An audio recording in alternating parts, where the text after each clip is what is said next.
It was the morning after Gordon had gone off the rails and taken a dip in the ditch. As he puffed out of the sheds, Marklin, Bill and Ben saw a chance for a tease. "Good morning, Gordon," grinned Marklin.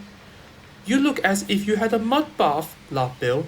"Be a sensible engine, have a shower instead," chortled Ben. Gordon snorted.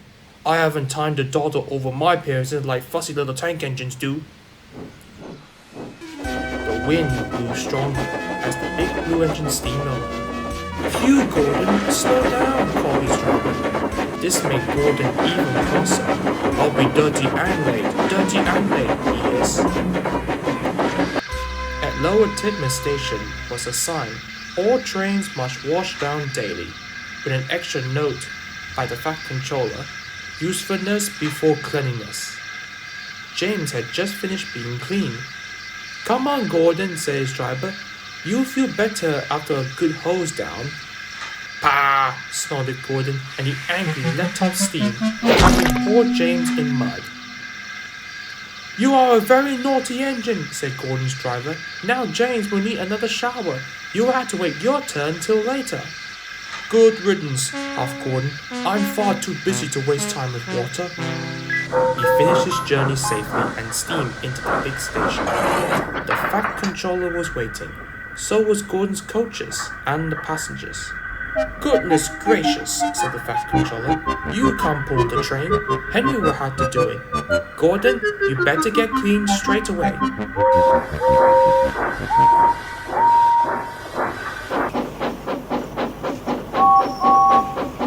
Gordon was soon being cleaned.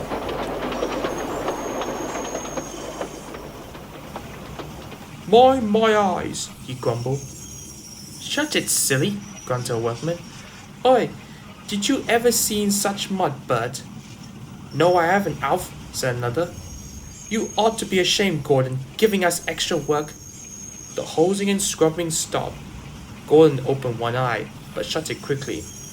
"Wake up, Gordon," said the Fat Controller sternly, "and listen to me. You will pull no more coaches until you are a really useful engine." So Gordon had to spend the rest of his time and day pulling trucks.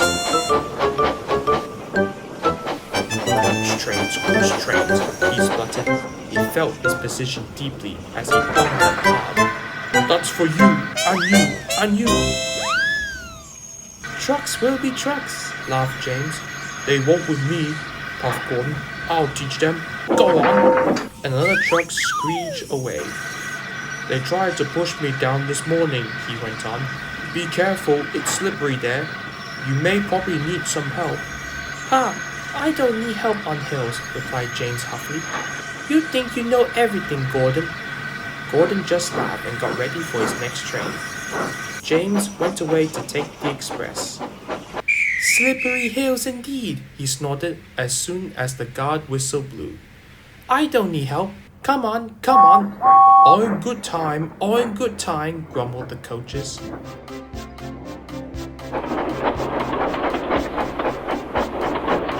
The train was soon running nicely, but a distant signal checked them close to Gordon's Hill.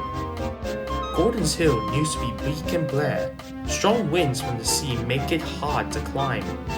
Trees were planted to give shelter, and in summer, the trains run through a leafy avenue. Now autumn has come, and dead leaves fell. The wind usually puffed them away, but today rain made them heavy, and they did not move. Even though the storm had passed, the hill was still difficult to climb. James knew this. The home signal shone clear, and James began to go faster.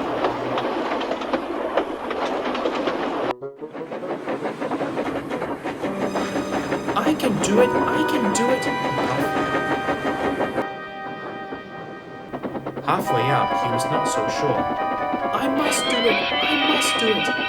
But try as he could, his wheels slipped on the leaves. He couldn't pull the train at all. What's the matter, he panted. "Steady, old boy, steady," warned his driver. His fireman put sand on the rails to help him grip. But James's wheel spun so fast that it ground the sand and leaves into slippery mud, making things worse than before. The train slowly stopped. Then, "Help! Help!" whistled James. His wheels were turning forward, but the heavy coaches pulled him backwards. The whole train started slipping down the hill. His driver shut off steam and put on the brakes. Then, carefully and skillfully, he stopped the train. "Phew!" He sat down and mopped his face. "I never know that to happen before." "I have," said the fireman. "In Bincombe Tunnel, southern region." The guard poked his face into the cab. "Now what?" he asked. "Back to the station," said the fireman, taking charge, "and send for a banker." But Gordon, who had followed with the goods train and saw everything, pulled up alongside. "I thought you could climb hills," he chuckled. James didn't answer. He had no steam. "Oh well, we live and learn. Never mind, little James. I'm going to push behind. Whistle when you're ready." Gordon left his truck on the siding and puffed up to the coaches. James waited until he had plenty of steam, and then, beep beep, boop boop, they were off. The greasy rails tried to make them slip back to the bottom, but they puffed bravely on. "Pull hard," puffed Gordon. "We'll do it," added James. "Pull hard, we'll do it," they puffed together. Clouds of smoke and steam tumbled from the smoky engines. "We can't do it," said James.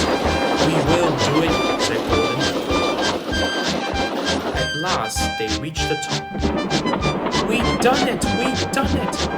Beep beep, thank you, goodbye," whistled James. "Boop boop," answered Gordon. "Goodbye." He watched the coaches blissfully until they were out of sight. Then slowly, he trundled back to his waiting trucks. That night, the Fat Controller came to see him. "I am very proud of you, Gordon," he said. "It will be a while before I can trust you to pull coaches again. However, if you understand that having a good washdown is essential to any engine, then I may allow it." "Thank you, sir," smiled Gordon. The other engines settled happily to sleep. "Dirty or clean, I'm a famous machine," declared Gordon grandly. But no one heard but him.